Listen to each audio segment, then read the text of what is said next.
bantu b'Imana nukuri ikintu kimwe nabonye, Satani utamutije amaboko yawe ntiyogushobora. Satani utamutije amaboko yawe ntiyogushobora. Akubohesha umugozi uri muri wewe, ari ubwoba, ari kutizera, ari ubwo bubeshi bwa umva izo ntege nkufise muri wewe nizahagarara kakagukoresha ibyo agomba bikagukura mu mugambi w'Imana. Ariko igihe umusuzuguye ntakuronka nta bushobozi agufiseko, mugabo ubushobozi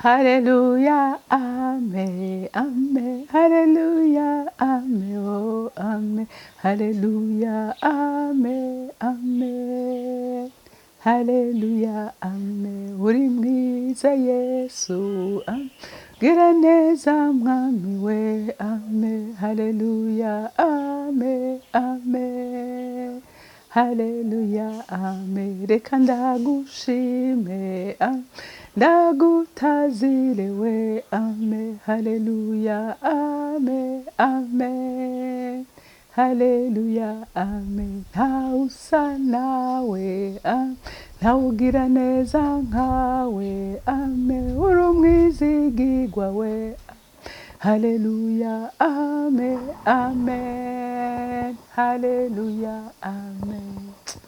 Bakunzi ba Holy Canaan TV, umunezero kandi gusubira guhura namwe ngo duhimbaze Imana yacu. Ibereye gushimwa, ibereye kuririmbirwa. Uzohora uyiririmbira, uzohora uyitazira kuko birayibereye. Rero reka tuyishime dufatanije nawe, dufatanyije isengesho dushima Imana. Oh haleluya, urabereye kuririmbirwa, urabereye gutazirwa, urabereye kuvugirizwa impundu nabo waremye bose. Kuko uri Imana nziza, uri Imana yadukunze urukundo ruhebuje. Mwami Imana nta n'uwo ruvuga ngo arurangize, kuko ibyo wakoze birenze ubwenge bw'umwana w'umuntu. Ufata umwana wawe ukamutanga kugira ngo ashobore kuguhuza n'abantu mwatandukanijwe n'umwansi Satani, ntibyari byoroshe na gatoya.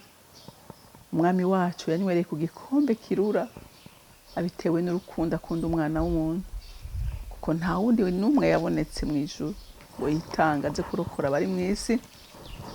Mu isi warabuze, ndetse n'ikuzimu umuntu warize ukwizera zariyo nta n'umwe yashoboye kwitanga. Ariko Kristo aravuga ngo jewe ndagiye mu isi gucungura umuntu, ndagiye kwitanga kw'inkuka. Oh warakoze Yesu. Nicyo gituma ukwiye kuririmbirwa no gutazirwa no gufukamirwa n'abari mu isi bose, kuko wadukoreye ibikomeye. Naho uyu munsi yari abatabitahura, ariko ndasenga Imana umuntu wese ahishura ubwo rukundo rwawe. Urakoze mwizigirwa, rero cyose kibi cyawe mu izina rya Kristo Yesu nsenze nizeye kuvyumvise, amen. Rero ijambo Imana impaye kuganira namwe ni ijambo rivuga ngo byukuri tube maso, bantu b'Imana tube maso, tureke gusinzira, kuko uwo tugwana si uw'inyama n'amaraso, ni mpwemu mbi, ni mpwemu mbi, kandi abagwanya izo mpwemu n'abantu baba bari mu mpwemu nabo, n'abantu baba mu gusenga, haleluya, baba kwegera Imana, kuko niyo ituma ibaha ubwo bushobozi bwo kunesha uwo mwansi, haleluya. Si umuntu kubitisha ikofe, si umuntu kubitisha inkoni, si umuntu urasa urusasi, oya, ni imyuka. Reka dusome ijambo ry'Imana mu Banyefeso igice cya 6, turasoma kuva ku murongo w'10 dushikane ku murongo w'12. Ibigwanisho vy'umukristo, ibisigaye muremesherezwe mu mwami wacu no mu bushobozi bwiwe bwinshi. Mwambare ibigwanisho vyose vy'Imana kugira ngo mushobore guhagarara mudatsinzwe n'ubugunge bwa Satani, kuko abo tunigana atari inyama n'amaraso, ariko tunigana n'abakuru n'abafise ububasha n'abaganza iyi si y'umuzimagiza n'impwemu mbi z'ahantu ho mu ijuru. Amen. Muravyumva? Aye Pawulo yariko arahanura abagore ngene bakwiye kwitwara mu rugo rwabo kugira ngo urugo rubemwo amahoro. Arabwira abagabo ko bakwiye kwitwara, mukunda abagore banyu, abagore namwe mwubaha abagabo banyu.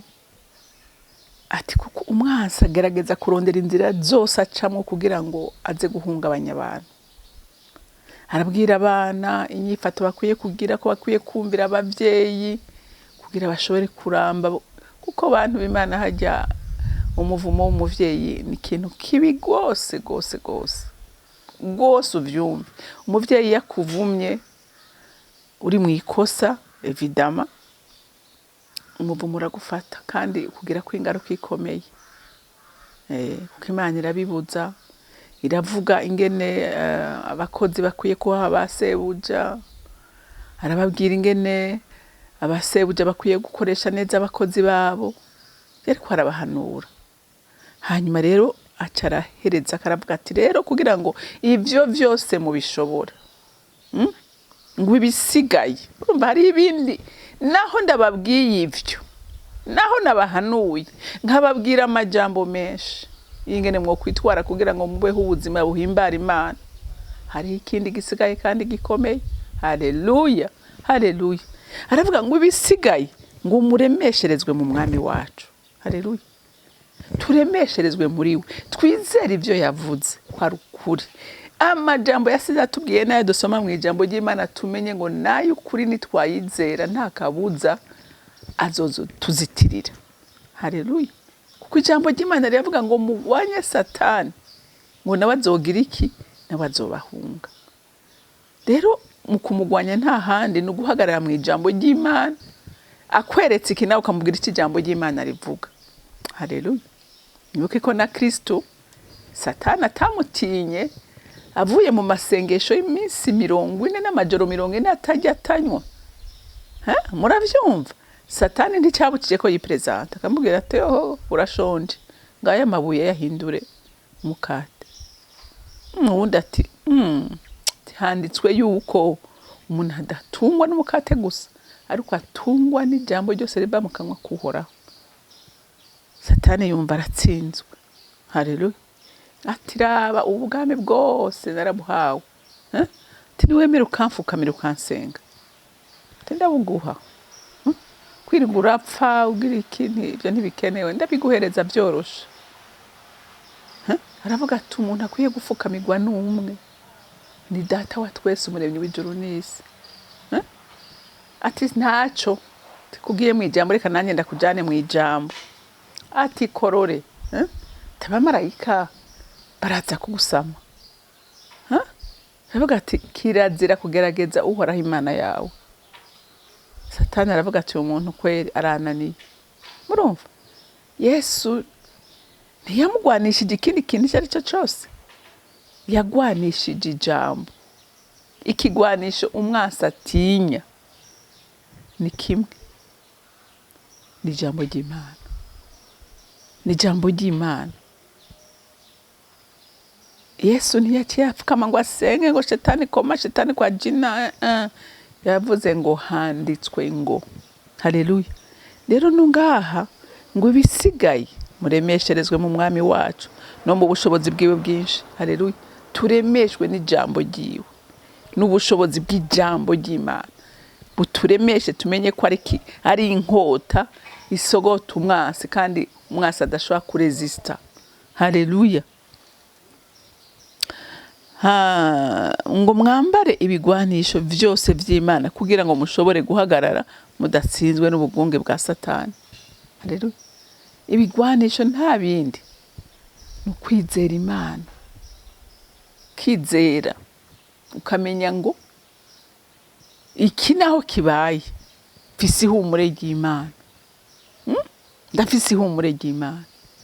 Imana yarambwiye ko ari umwungere wanje, yarambwiye ko naho noca mu mwonga w'igitutu cy'urupfu ntaco nzoba, kuko imfashe mu kiganza cyayo. Haleluya. Haleluya. Ukavuga uti kandi naho bimeze bitya, naho satani yogerageza kungwanya ate, uwunteramira ntasinzira kandi amurusha ubushobozi. Haleluya, haleluya. Ukiremesha mu ijambo ry'Imana, ukiremesha mu ijambo ry'Imana. Uyu munsi agutwaye iki satani, kamubwira ati ntaco, mu kuboko kw'Imana ubutunzi bwose niho buri. Uyu munsi utwaye iki, ejo Imana izonyongera. Mwibuke Yobu. Yobu yaravuze ati navuye mu nda ya mama ndi gusa, nta bana nazanye, nta ndogoba, nta ngamiya, nta nka, nta ntama, ntabyo nazanye, naje ndi gusa. Ati kandi nzosubira no mu nda y'isi ataco njaye. Imana yari yabimpaye, yemeye kubyisubiza, atariko izina ryayo rihabwa icubahiro. Haleluya. Satani aramaramara kuko yari yabwiye Imana ngo yoba gushima kubera ibyo wamuhaye. Wamuhaye abana beza, wamuhaye ubutunzi, arubashwe, afise amagara meza. Imana ati d'accord, genda bifate byose ndabiguhaye, urabe ko yoba ataguma nyubaha. Haleluya. Yoba guma nshima, guma nyubaha. Murumva ingene ijambo ry'Imana ari kigwanisho gikomeye. Iyo ugishimikije, haleluya, iyo ugishimikije ukaryizera, satani akikubita ukamusuzugura. Ukamusuzugura, umuteramyi wanje ntasinzira ku murango no mwijoro, kandi arampfumbase mu biganza vyiwe, kandi yambwiye ko atakintu na kimwe cokunda kumungobotora mu kiganza ciwe. None satani mwumva cyahe? Bantu b'Imana, nukuri ikintu kimwe nabonye, satani utamutije amaboko yawe ntiyogushobora. Satani utamutije amaboko yawe ntiyogushobora. Akubohesha umugozi uri muri wewe, ari ubwoba, ari kutizera, ari ubwo bubeshi bwa umva. Izo ntege nkufise muri wewe nizahagarara akagukoresha ibyo agomba, bikagukura mu mugambi w'Imana. Ariko igihe umusuzuguye, ntakuronka nta bushobozi agufiseko, mugabo ubushobozi niwe wumuha. Imana idutabare. Haleluya. Ngo kuko abo tunigana atari inyama n'amaraso, ariko tunigana n'abakuru, n'abafise ububasha, n'abaganza isi y'umuzimageza, n'impwemu mbi z'ahantu mu ijuru. Mwabyumvise? Abo tunigana ngo sabe inyama n'amaraso, ni imyuka mibi. Haleluya. Ni imyuka mibi. Iyo nayo ntushobora kwigwana mu nkomezi zawe. Ari naco gituma Kristo ubwiwe yabwiye abigishwa bibatumviriza, ndababwira ikintu kimwe, ntimuve mu gisagara, nimuje no gutangura igikorwa, atariko mugende mugume hamwe, ati gushikaho data azobarungikira ubushobozi. Haleluya. Ati gushikaho data azobarungikira ubushobozi, ati ubwo nimwamara kubwakira, haleluya, ati muzoba abagabo nyabagabo bugushingira intaha izina ryanje. Haleluya. Atariko mutaraburonka, nimuhirahire kuko azobakubita bimwe bikomeye. None Petero ntimuzi ko yagiye kuroba? Yesu yamubariye ati ewe Petero, ni wewe nzokubakwako urushengero rwanje, ati kandi n'amarembo y'ikuzimu ntazobasha kurinyiganyiza. Petero ngira kimubwira ivyo yaranezerewe, ariko akize kubona Yesu agiye ati wapi, wa muntu yaraduhenze, yisubirira kuroba. Ariko Yesu amusanga yaramubwira ati Petero, ni waba unkunda vy'ukuri, va muri ivyo urimo, genda uragira intama zanje. Petero maze kuronka ubushobozi, umwe yaja kuroba, umwe yihakana Yesu, umwe yafata inkota akaja gukeba ugutwi kuba araje kwica Yesu. Wa wundi yabwira Yesu ati reka ntuvuge ko wewe wopfa, reka ibyo bintu sinovyemera. Petero amaze kuzura ubushobozi bwa mpwemu yera, haleluya, yashingiye intaha umwami atabwo bafise, atitaye ku magara yiwe.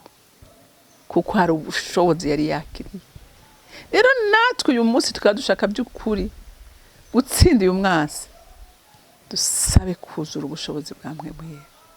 Haleluya.